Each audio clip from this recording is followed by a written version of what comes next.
ভারতের দালাল কারা? এই ভারতের দালালদেরকে দেশ থেকে বিতাড়িত করতে হবে। এই আওয়ামী লীগ হলো একটা নব্য রাজাকার। এরা অন্যান্য জামাত বিভিন্ন দলকে বলে রাজাকার, আসলে অরিজিনালি আওয়ামী লীগ হলো একটা রাজাকার। কারণ এরা জনগণের ভোটে ক্ষমতায় আসে নাই। এরা জনগণের ভোট ছাড়া জোর করে ক্ষমতা দখল করে দেশ বিক্রির ষড়যন্ত্র করেছে। দেশ বিক্রি কিভাবে করছে? এই মোদির সাথে কয়েকদিন আগে বাংলাদেশের ৩০ লক্ষ শহীদের রক্তের বিনিময়ে যে বাংলাদেশ স্বাধীন হয়েছিল, সেই বাংলাদেশের মানুষের রক্তের উপর দিয়া করিডোরের নামে ট্রেন লাইন দিয়েছেন ওনারা, চুক্তি করে আসছেন, সমঝোতার চুক্তি। ইতিমধ্যে আপনারা দেখতে পেয়েছেন বাংলাদেশ প্রতিটা মানুষের ঋণের বোঝা ঘাড়ে চাপিয়ে দিয়েছেন। এখন বর্তমানে জুলাই মাস চলতেছে, আলুর কেজি 170 টাকা, আলুর কেজি 70 টাকা, ডিমের হালি 170 থেকে 80 টাকা। এই শয়তানি যা করতেছে, ডজনের উপরে ডজন ডিম দেখা যাচ্ছে কি ভারতের থেকে এনে একটা সিন্ডিকেট যুক্ত। এই সিন্ডিকেট কারা? আওয়ামী লীগ সিন্ডিকেট। এই সিন্ডিকেট কারা? এই সিন্ডিকেট ভারতের দালালরা। আমার কথা শুনবার জন্য আপনাদের স্বাগত জানাই। চারপাশের পরিস্থিতি দেখে এখন এই প্রশ্ন করাই যায় যে আওয়ামী লীগ ক্ষমতা গ্রহণের 6 মাস পার না করতেই কেমন সময় পার করছে।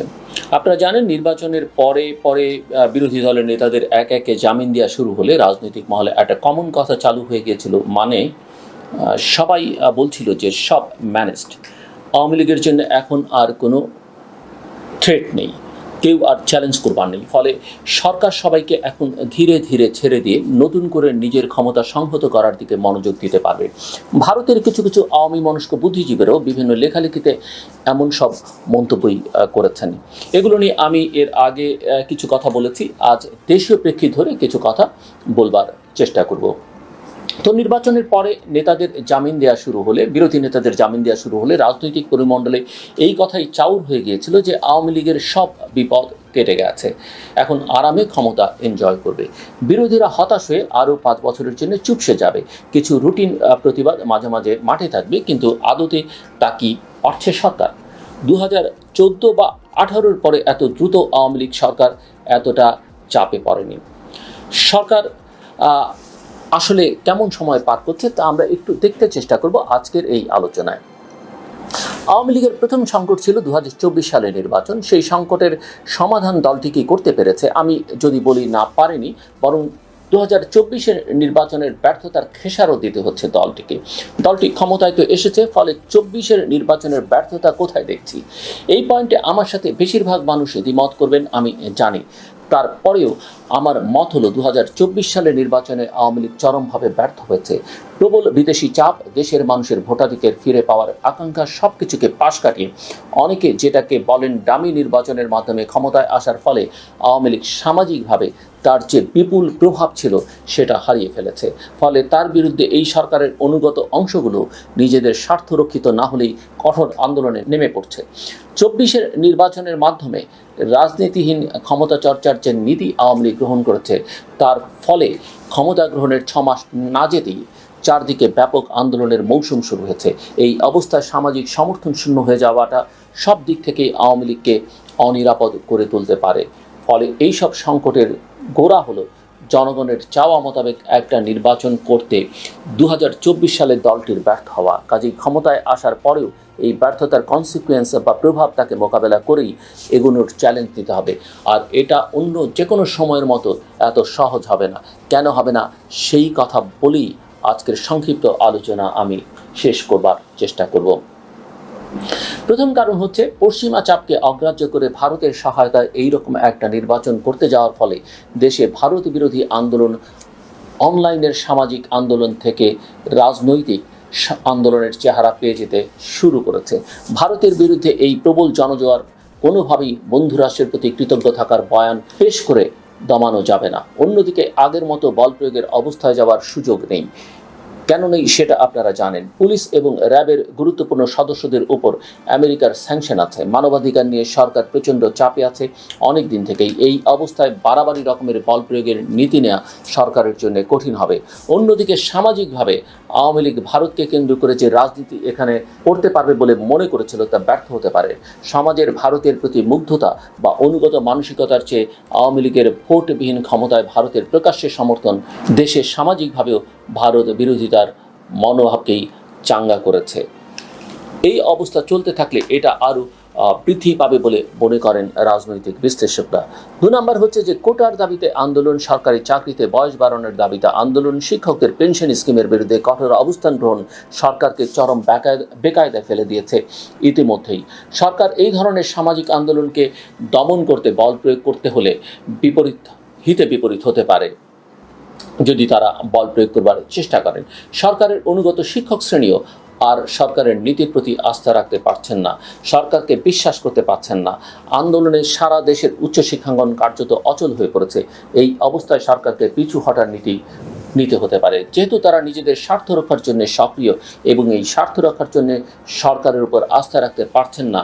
ফলে এই বিষয়ে সরকারের নীতির পরিবর্তন মানে ব্যাকফুটে যাওয়া ছাড়া এই সমস্যা সমাধানের আর কোনো সুযোগ আছে বলে দেখা যাচ্ছে না। না হলে আন্দোলন চলতে থাকলে দেশের শিক্ষাঙ্গন অচল হয়ে পড়বে, কোটি কোটি ছাত্রছাত্রী ক্ষতিগ্রস্ত হবেন এবং তাতে আন্দোলন আরও ছড়িয়ে পড়তে পারে এবং যে কোনো সময় বিরোধী দলের রাজনৈতিক কর্মসূচির সাথে এই ধরনের আন্দোলন মার্চ করে ফেলার ঝুঁকিতে আছে সরকার। ইতিমধ্যেই বিরোধী দলের অনেক নেতা এইসব আন্দোলনে নিজেদের সমর্থন দিয়েছেন, ব্যক্তিগতভাবে দলগতভাবে সেই অর্থে এখনও সমর্থন হয়তো দেননি তারা। তৃতীয়ত হচ্ছে যে সমাজের বিভিন্ন সেক্টরের মানুষের নানান দাবিতে সোচ্চার হওয়ার পাশাপাশি আরও এর সাথে যুক্ত হয়েছে চরম অর্থনৈতিক অবস্থা। মানুষ প্রচণ্ড কষ্টে দিন পার করছে, বাজারে হাহাকার, দ্রব্যমূল্য নিয়ন্ত্রণে সরকারের সব প্রচেষ্টাই ব্যর্থ হয়েছে। ফলে মানুষ সরকারের কোনো সক্ষমতার প্রতি আর আস্থা রাখতে পারছেন না। তাদের মাধ্যমে সাধারণ মানুষ নিজের দুর্ভোগ বাড়া ছাড়া আর কোনো অগ্রগতি নিজেদের হবে বলে বিশ্বাস করে না। ফলে চারদিকের এই আন্দোলনমুখী চাপে সরকার যদি আগের মতোই দলীয় নেতাদের মাঠে নামিয়ে পুলিশকে বল প্রয়োগে বাধ্য করার আদেশ দিয়ে জনতাকে দমন করতে চায় তা আগের মতো সহজ হবে না। কারণ 7 তারিখের নির্বাচনের পরে জনগণের কাছে আওয়ামী লীগের আর কোনো গ্রহণযোগ্যতা অবশিষ্ট নেই বলেই অনেকে মনে করেন। যারা দল করেন তাদের কথা বলছি না, আমি সাধারণ জনগণের কথা বলছি। তাহলে দেখা যাচ্ছে 2024-এর 7ই জানুয়ারির পর দল হিসেবে আওয়ামী লীগ সমাজে তার অবস্থা নিজেই দুর্বল করেছে। প্রশাসন এবং পুলিশের একটা অংশকে ক্ষমতার জন্য দলীয় কায়দায় ব্যবহার করা হতে আমরা অতীতে দেখেছি। এখন আবার তাদের ব্যাপক দুর্নীতির খবর প্রকাশিত হতে থাকার ফলে পুরো অবস্থা খুবই বিদঘুটে হয়ে উঠেছে দলটির জন্য। নিজেদের সুবিধা মতো রাজনৈতিক যত কৌশলী দলটি গ্রহণ করুক না কেন, ক্ষমতা গ্রহণের 6 মাসের মাথায় দেখা যাচ্ছে এই সরকারের জন্য প্রতিটি পদে পদে কঠিন পরীক্ষা এবং ব্যাপক চ্যালেঞ্জই অপেক্ষা করছে।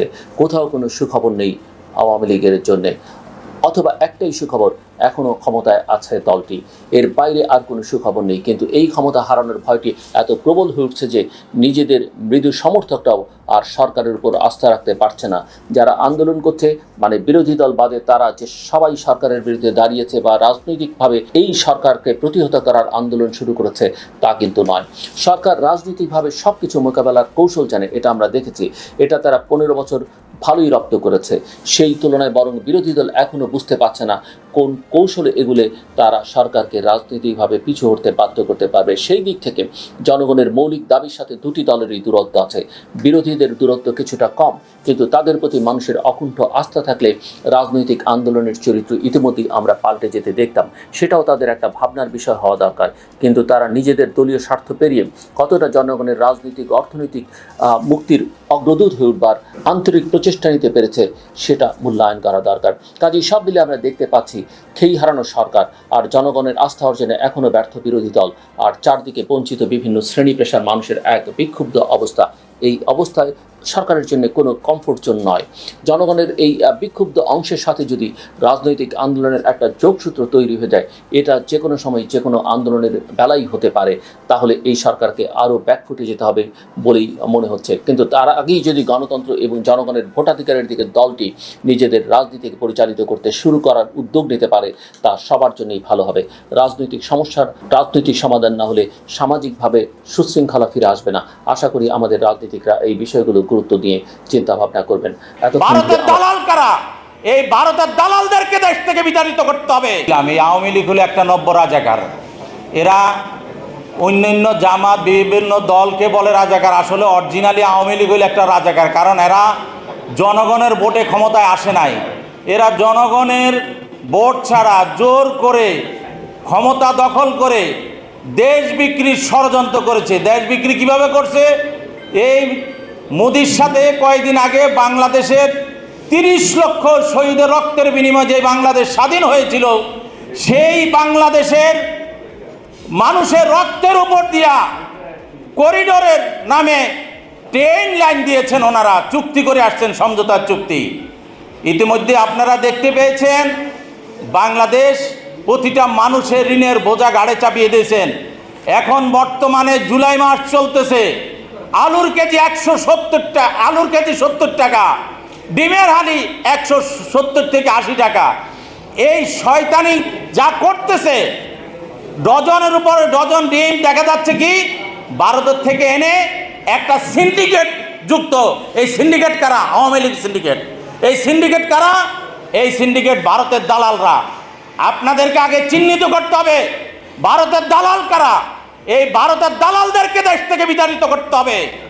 বাংলাদেশের আমরা এখন কোটা সংস্কার আন্দোলনের নামে যে উনি যে চুক্তিগুলো করেছেন, এই চুক্তিগুলো মাটির তলে চাপা দেওয়ার জন্য, উনি এগুলা দামা চাপা দেওয়ার জন্য কোর্টের মাধ্যমে কোটা সংস্কারকে সামনে নিয়ে আসছেন। আর কোটা সংস্কারকে সামনে নিয়ে এসে উনি এখন তামসা দেখতেছেন ছাত্রদেরকে রোডে নামায় দিয়া। আমাদের কথা পরিষ্কার, ছাত্ররা যেটা চেয়েছে যুক্তিক কোটা সংস্কার, আদালতকে পরিষ্কার ভাষা বলে দিতে চাই, জনগণের ঊর্ধ্বে আদালত নয়, আদালতই জনগণের। যেই জনগণের দ্বারা আদালতে বিচার বেতন পায়, জনগণের ট্যাক্সের টাকায় আদালত বেতন পায়, ঠিক এই জনগণের কথা, জনগণের দাবি আদালতকে মেনে নিতে হবে। শুধু তাই নয়, আমরা দেখেছি এদেশের আলেমদেরকে জেলখানা নিক্ষেপ করেছে। বেগম খালেদা জিয়াকে এখন পর্যন্ত আমরা মুক্ত করতে পারি নাই।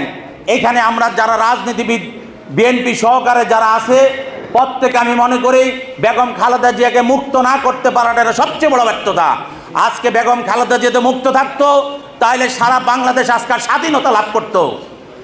আমাদের প্রত্যেকের প্রথম টার্গেট নিতে হবে বেগম খালেদা জিয়াকে মুক্ত করে নিয়ে আসা, তারেক রহমানকে বাংলাদেশে এনে রাষ্ট্রীয় জনগণের রাষ্ট্র ক্ষমতা তারেক রহমানের হাতে হস্তান্তর করা। শুধু তাই নয়, আপনারা ইতিমধ্যে দেখতে পেয়েছেন এই বাংলাদেশটাকে যেইভাবে 17 থেকে 18 লক্ষ ভারতীয় লোক এখন বিভিন্ন জায়গায় ডিজিটাল পয়েন্টে থেকে শুরু করে গার্মেন্টস ফ্যাক্টরি, ইন্ডাস্ট্রি, প্রত্যেকটা জায়গায় এরা আগ্রাসন গেড়ে বসে রয়েছে। এরা কোনো বাংলাদেশে কোনো ট্যাক্স পে করছে না, এরা অবৈধভাবে এখানে চাকরি করতেছে, এরা এদেশ থেকে টাকা নিয়ে বিদেশে ওদের দেশে চলে যাচ্ছে। আমার কথা পরিষ্কার, বিদেশি যতগুলা লোক আছে, প্রত্যেকটা দেশের লোকের নিজস্ব যে আইডেন্টি আছে, তাদের পাসপোর্ট আছে, তাদের ভিসার মেয়াদ সহকারে সারা বাংলাদেশে জাতির কাছে পরিষ্কার করতে হবে সরকারকে, যে কোন দেশের কতজন নাগরিক বাংলাদেশে বসবাস করে। আপনারা ইতিমধ্যেই আমরা দেখতে পেয়েছি এই সরকার আপনার বিএনপিকে হুঁশিয়ারি দেয়, কোটা সংস্কার আন্দোলনের যারা করে ছাত্রদের এদের আন্দোলন তারা মেনে নেবে না। আমি আইন শৃঙ্খলা বাহিনীকে বলে দিতে চাই, আমার একটা ছাত্রের গায়ে একটা আঘাত যদি পড়ে, তাহলে মনে রাখবেন আপনার সন্তান, আপনার ছেলে মেয়ে আপনার নিজের বুকে আঘাত করেছেন। এই কথা চিন্তা করে আমার কোনো সন্তানের গায়ে আঘাত করার চেষ্টা করবেন না।